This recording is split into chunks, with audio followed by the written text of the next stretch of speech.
My sister experienced something in our house that she has never shared with anyone else. Welcome back to Creepy Crochet and Creepy Pasta. Let's get into today's scary story. My sister experienced this in Saudi Arabia, where we used to live before coming to America. She was around 10 or 11 years old at the time. Our house had 4 rooms: the kids' room, the prayer room, our parents' room, and the playroom. Everyone in the family hated the playroom. My brother, my sister, my older sister, my parents, and even relatives all felt uneasy in there. It always felt like someone or something was watching you. The room became a place where everyone would just throw random things because nobody wanted to spend time in it.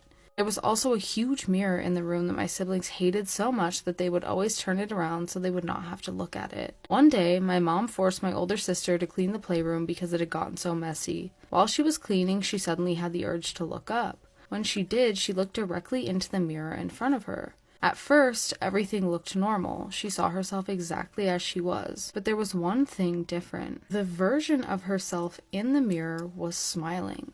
It was not a sweet or normal smile. It was the most unsettling, evil-looking smile she had ever seen. My sister froze in fear. Then, in the blink of an eye, it was gone. A few moments later, she heard my mom calling from upstairs saying, "Can you please help me with something?" But something felt wrong. It sounded exactly like my mom's voice, except deeper, just a few octaves lower. Already terrified after what she had just seen, my sister stood there debating whether or not she should go upstairs. Then suddenly, my mom walked right past her and said, "Are you hungry? I made food."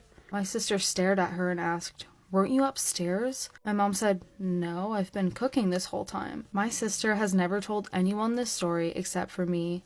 To this day, she still struggles with sleep paralysis almost every night and feels like she's still haunted by whatever was in that house. Something about that one really got me. Thank you so much for sending me your scary story. If you want to hear me read your scary story, please email it to lidslunacy@gmail.com. Check out my YouTube for long-form content, Etsy for crochet patterns and plushies. You can subscribe here on TikTok for a little bit of extra content here and there and just to support me as a creator. Thank you so much for watching this episode of Creepy Crochet and Creepy Pasta, and I'll be seeing you in the next video. Bye!